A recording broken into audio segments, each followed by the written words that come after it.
जय श्री गणेश। आज साल की आखिरी पूर्णिमा है और इस पूर्णिमा पर हम करने जा रहे हैं सत्यनारायण जी की कथा। तो बने रहना मेरे साथ इस वीडियो में। इस कथा में आपको यह जो कथा है ज़रूर सुननी चाहिए, क्योंकि साल की आखिरी पूर्णिमा है। तो विष्णु जी को प्रसन्न कर लीजिए। आने वाले समय में आपको लक्ष्मी जी यानी कि धन की कोई कमी नहीं होगी, आपके भंडार भरेंगे। तो पूरी कथा में आप जरूर बने रहना। कथा अब शुरू करते हैं। तो एक समय की बात है, योगी राज नारद जी दूसरों की हित की इच्छा के लिए अनेकों लोकों में घूमते हुए मृत्यु लोक में आ पहुँचे। उन्होंने वहाँ अनेक योनियों में जन्मे सभी मनुष्यों को अपने कर्मों के द्वारा अनेक दुखों से पीड़ित देखा। उनका दुख देखकर नारद जी सोचने लगे कि कैसा यत्न किया जाए जिसके करने से निश्चित रूप से मानव के दुखों का अंत हो जाए। यह विचार करते हुए वह मनन करते हुए विष्णु लोक में आ गए, जहाँ पर उन्होंने नारायण जी की स्तुति की। स्तुति करते हुए नारद जी बोले कि हे भगवान, आप अत्यंत शक्ति से संपन्न हैं। मन तथा वाणी भी आपको नहीं पा सकती है। आपका आदि मध्य तथा अंत नहीं है। निर्गुण स्वरूप सृष्टि के कारण भक्तों के दुख को दूर करने वाले हैं। आपको मेरा नमस्कार है। नारद जी की स्तुति सुन विष्णु भगवान बोले कि हे मुनि श्रेष्ठ, आपके मन में क्या बात है? आप किस काम के लिए पधारे हैं, उसे आप निसंकोच कहें। तो इस पर नारद मुनि बोले कि मृत्यु लोक में अनेक योनियों में जन्मे मनुष्य अपने कर्मों के द्वारा अनेकों दुखों से दुखी हैं। तो हे नाथ, आप मुझ पर दया रखते हैं, तो बताएं कि वो मनुष्य थोड़े ही प्रयास से अपने दुखों से कैसे छुटकारा पा सकते हैं। श्री हरि बोले, हे नारद, मनुष्यों की भलाई के लिए तुमने बहुत अच्छी बात पूछी है। जिसके करने से मनुष्य मोहों से छूट जाता है, वह बात मैं कहता हूँ, सुनो। स्वर्ग लोक व मृत्यु लोक में दोनों एक दुर्लभ उत्तम व्रत है जो पुण्य देने वाला है। आज प्रेमवश होकर मैं तुमसे कहता हूँ कि श्री सत्यनारायण भगवान का यह व्रत अच्छी तरह विधान पूर्वक करके मनुष्य तुरंत ही यहाँ सुख भोग कर मरने पर मोक्ष पाता है। श्री हरि के वचन सुन नारद जी बोले कि उस व्रत का फल क्या है और उसका विधान क्या है, यह व्रत किसने किया था और इस व्रत को किस दिन करना चाहिए, सभी कुछ विस्तार से आप बताएं। नारद जी की बात सुनकर श्री हरि बोले, दुख व शोक को दूर करने वाले, वह सभी स्थानों पर विजय दिलाने वाला है। मानव को भक्ति व श्रद्धा के साथ शाम को श्री सत्यनारायण की पूजा धर्मपरायण होकर ब्राह्मणों व बंधुओं के साथ करनी चाहिए। भक्ति भाव से ही नवेग केले का फल, घी, दूध और गेहूं का आटा सवा ले और गेहूं के स्थान पर साठी का आटा, शक्कर तथा गुड़ लेकर वह सभी भक्षण योग्य पदार्थों को मिलाकर भगवान का भोग लगाएं। ब्राह्मणों सहित बंधु बांधवों को भी भोजन कराएं। उसके बाद स्वयं भोजन करें। भजन कीर्तन के साथ भगवान की भक्ति में लीन हो जाएं और इस तरह से सत्यनारायण भगवान का यह व्रत करने पर मनुष्य की सारी इच्छा निश्चित रूप से पूरी होती है।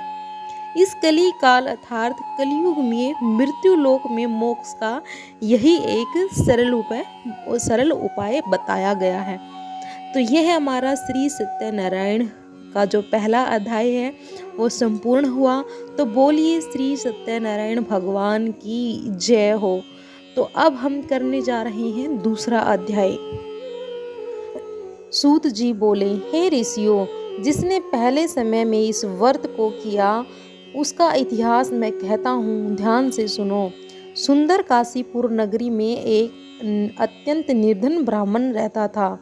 भूख प्यास से परेशान वह धरती पर घूमता रहता था। तो ब्राह्मण से प्रेम जो ब्राह्मण से प्रेम करने वाले भगवान हैं, वो है एक दिन ब्राह्मण का वेश धारण कर उसके पास जाकर पूछा कि हे प्रिय, नित्य दुखी होकर तुम पृथ्वी पर क्यों घूमते हो? तो दीन ब्राह्मण बोला, मैं निर्धन हूँ ब्राह्मण, भिक्षा के लिए धरती पर घूमता हूँ। तो हे भगवान, यदि आप इसका कोई उपाय जानते हो तो बताएं। वृद्ध ब्राह्मण कहता है कि सत्यनारायण भगवान मनोवांछित फल देने वाले हैं, इसीलिए तुम उनका पूजन करो। तो इसे करने से मनुष्य सभी दुखों से मुक्त हो जाता है। वृद्ध ब्राह्मण बनकर आए सत्यनारायण भगवान उस निर्धन ब्राह्मण को व्रत का सारा विधान बताकर अंतर्धन हो गए। ब्राह्मण मन ही मन सोचने लगा कि जिस व्रत को वृद्ध ब्राह्मण करने को कह गया है, मैं उसे जरूर करूंगा। यह निश्चय करने के बाद उसे रात में नींद नहीं आई। वह सवेरे उठकर सत्यनारायण भगवान के व्रत का निश्चय कर भिक्षा के लिए चला गया। उस दिन निर्धन ब्राह्मण को भिक्षा में बहुत धन मिला, जिससे उसे बंधु बांधवों के साथ मिलकर श्री सत्यनारायण भगवान का व्रत संपन्न किया। भगवान सत्यनारायण का व्रत संपन्न करने के बाद वह निर्धन ब्राह्मण सभी दुखों से छूट गया और अनेक प्रकार की संपत्तियों से युक्त हो गया। तो बोलिए श्री नारायण भगवान की जय हो। उसी समय से यह ब्राह्मण हर माह इस व्रत को करने लगा और इस तरह से सत्यनारायण भगवान के व्रत को जो मनुष्य करेगा वह सभी प्रकार के पापों से छूटकर मोक्ष को प्राप्त होगा। जो मनुष्य इस व्रत को करेगा वह भी सभी दुखों से मुक्त हो जाएगा। सूत जी बोले कि इस तरह से नारद जी से नारायण जी का कहा हुआ श्री सत्यनारायण व्रत को मैंने तुमसे कहा कि हे विप्रो, मैं अब और क्या कहूँ। ऋषि बोले, हे मुनिवर, संसार में उस विपर से सुनकर और किसने इस व्रत को किया, हम सब इस बात को सुनना चाहते हैं। इसके लिए हमारे मन में श्रद्धा का भाव है। तो सूत जी बोले, हे मुनियों, जिसने इस व्रत को किया है वह सब भी सुनो। एक समय विप्र धन व ऐश्वर्य के अनुसार अपने बंधु बांधवों के साथ इस व्रत को करने को तैयार हुआ। उसी समय एक लकड़ी बेचने वाला बूढ़ा आदमी आया और लकड़ियां बाहर रखकर अंदर ब्राह्मण के घर में घुस गया। प्यास से दुखी वह लकड़हारा उनको व्रत करते देख विप्र को नमस्कार कर पूछने लगा कि आप यह क्या कर रहे हो। तो उन्होंने बताया कि व्रत कर रहा हूँ तथा इसे करने से क्या फल मिलेगा, कृपया मुझे बताएं। ब्राह्मण ने कहा, सब मनोकामनाओं को पूरा करने वाला यह सत्यनारायण भगवान का व्रत है। इसकी कृपा से ही मेरे घर में धन्य धान्य आदि की वृद्धि हुई है। विप्र से सत्यनारायण व्रत या के बारे में जानकर लकड़हारा बहुत प्रसन्न हुआ। चरना अमृत लेकर वह प्रसाद खाने के बाद वह अपने घर गया। लकड़हारे ने अपने मन में संकल्प लिया, आज लकड़ी बेचने से जो धन मिलेगा उसी से ही मैं श्री सत्यनारायण भगवान का उत्तम व्रत करूंगा। मन में इस विचार को ले बूढ़ा आदमी सिर पर लकड़ियां रखकर उस नगर में बेचने गया जहां धनी लोग ज्यादा रहते थे। उस नगर में उसे अपनी लकड़ियों का दाम पहले से 4 गुना अधिक मिला। कहते हैं, अगर हम मन में ही धारण कर लें कि हमें उस भगवान के प्रति या फिर कथा करनी है, व्रत करना है, तो भगवान हमारा पूरा साथ देता है। बूढ़ा प्रसन्न होने के साथ दाम लेकर केले, शक्कर, घी, दूध, दही और गेहूं का आटा ले और सत्यनारायण भगवान के व्रत की अन्य सामग्रियां लेकर अपने घर गया। वहां उसने अपने बंधु बांधवों को बुलाकर विधि विधान से श्री सत्यनारायण भगवान का पूजन और व्रत किया। इस व्रत के प्रभाव से वह बूढ़ा लकड़हारा धन पुत्र आदि से युक्त होकर संसार के समस्त सुख भोग अंतकाल में वैकुंठ धाम चला गया। तो यह हमारा श्री सत्यनारायण व्रत का दूसरा अध्याय संपूर्ण हुआ। तो बोलिए श्री सत्यनारायण भगवान की जय हो। तो अब करते हैं हम सत्यनारायण भगवान का व्रत का तीसरा अध्याय। तो सूत जी बोले, हे श्रेष्ठ मुनियों, अब आगे की कथा कहता हूँ। पहले समय में उल्का मुख नाम का एक बुद्धिमान राजा था। वह सत्यवक्ता और जितेंद्रिय था। प्रतिदिन देव स्थानों पर जाता और निर्धनों को धन देकर उनके कष्ट दूर करता था। उनकी पत्नी कमल के समान मुख वाली थी तथा सती साध्वी थी। भद्रशिला नदी के तट पर उन दोनों ने श्री सत्यनारायण भगवान का व्रत किया। उसी समय साधु नाम का एक वैश्य आया। उसके पास व्यापार करने के लिए बहुत सा धन भी था। राजा को व्रत करते देख वह विनय के साथ पूछने लगा कि हे राजन, भक्ति भाव से पूर्ण होकर आप यहाँ क्या कर रहे हैं? मैं सुनने की इच्छा रखता हूँ, तो आप मुझे बताएं। राजा बोला, हे साधु, अपने बंधु बांधवों के साथ पुत्र के प्राप्ति के लिए एक महाशक्तिमान श्री सत्यनारायण भगवान का व्रत व पूजन कर रहा हूँ। राजा के वचन सुन साधु आदर से बोला कि हे राजन, मुझे इस व्रत का सारा विधान कहिए। आपके कथा अनुसार मैं इस व्रत को करूँगा। मेरी भी संतान नहीं है। मैं इस व्रत को करने से निश्चित रूप से मुझे संतान की प्राप्ति होगी।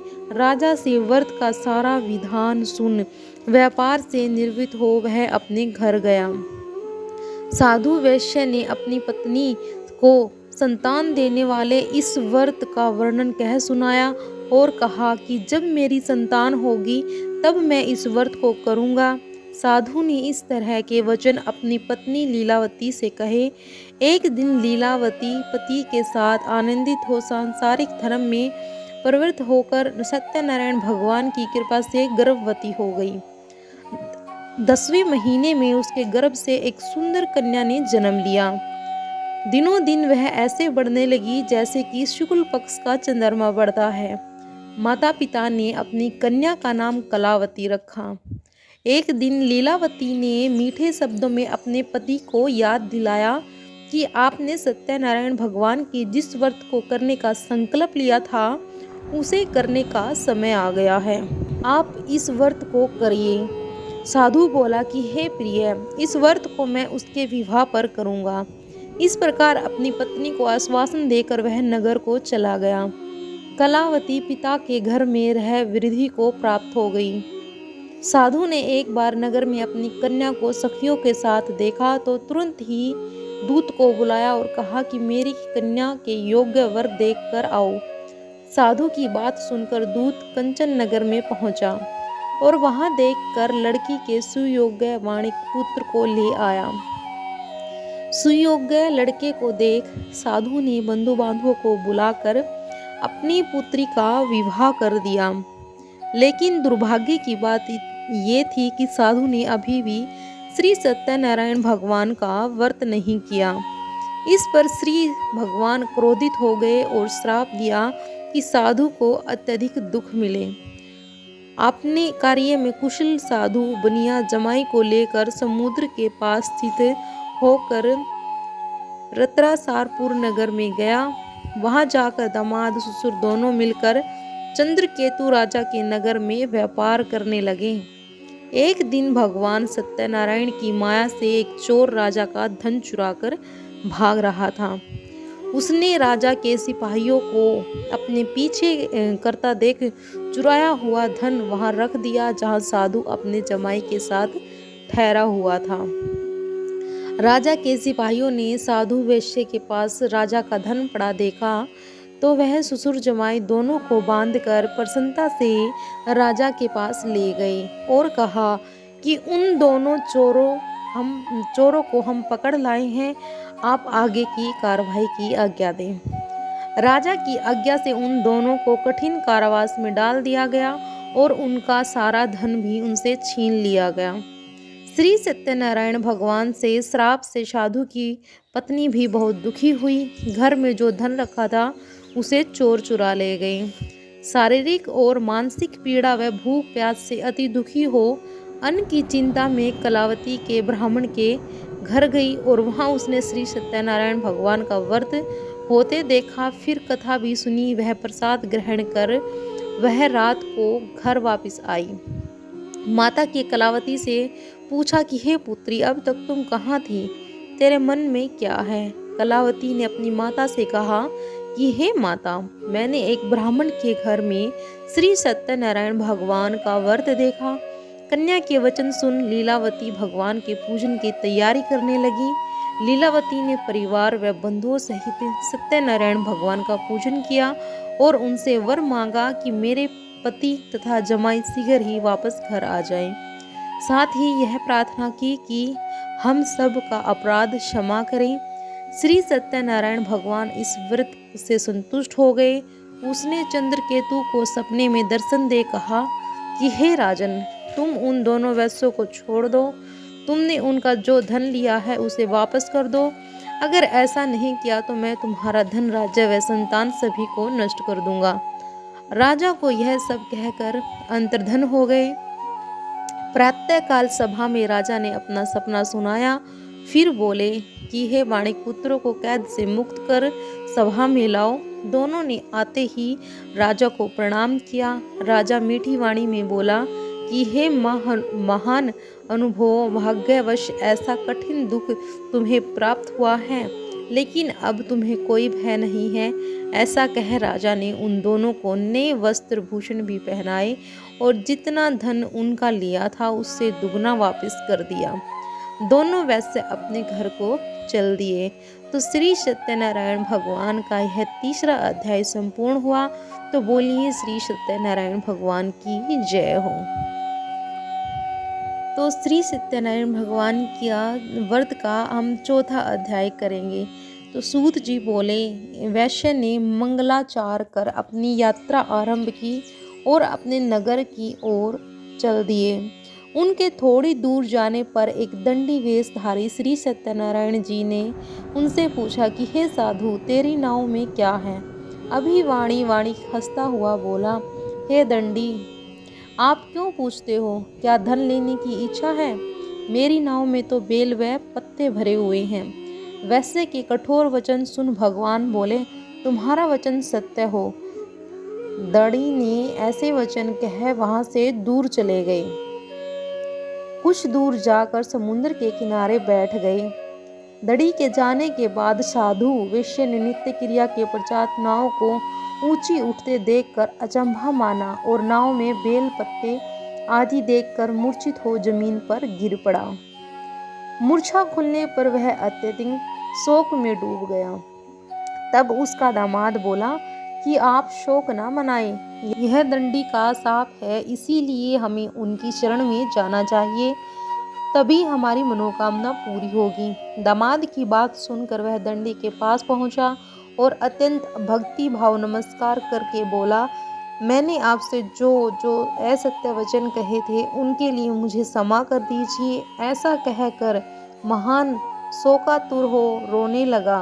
तब दंडी भगवान बोले, हे वणिक पुत्र, मेरी आज्ञा से बार बार तुम्हें दुख प्राप्त हुआ है। तुम मेरी पूजा से विमुख हुआ। साधु बोला, हे भगवान, आपकी माया से ब्रह्मा आदि देवता भी आपके रूप को नहीं जानते, तब मैं अज्ञानी कैसे जान सकता हूँ? आप प्रसन्न होइए, मैं सामर्थ्य के अनुसार आपकी पूजा करूँगा। मेरी रक्षा करो और पहले के समान नौका में धन भर दो। साधु वैश्य के भक्ति पूर्वक वचन सुनकर भगवान प्रसन्न हो गए और उसकी इच्छा अनुसार वरदान देकर अंतर्धन हो गए। ससुर जमाई जब नाव पर आए तो नाव धन से भरी हुई थी। फिर वही अपने अन्य साथियों के साथ सत्यनारायण भगवान का पूजन कर अपने नगर को चल दिए। जब नगर के नज़दीक पहुँचे तो दूत को घर पर खबर करने के लिए भेज दिया। दूत साधु की पत्नी को प्रणाम कर कहता है कि मालिक अपने दामाद सहित नगर के निकट आ गए हैं। दूत की बात सुन साधु की पत्नी लीलावती ने बड़े हर्ष के साथ सत्यनारायण भगवान का पूजन कर अपनी पुत्री कलावती से कहा कि मैं अपने पति के दर्शन को जाती हूँ, तू कार्य पूर्ण कर शीघ्र आ जा। माता के ऐसे वचन सुन कलावती जल्दी में प्रसाद छोड़ अपने पति के पास चली गई और प्रसाद की अवज्ञा के कारण श्री सत्यनारायण भगवान फिर रुष्ट हो गए और नाव सहित उसके पति को पानी में डुबो दिया। कलावती अपने पति को वहां ना पाकर रोती हुई जमीन पर गिर गई।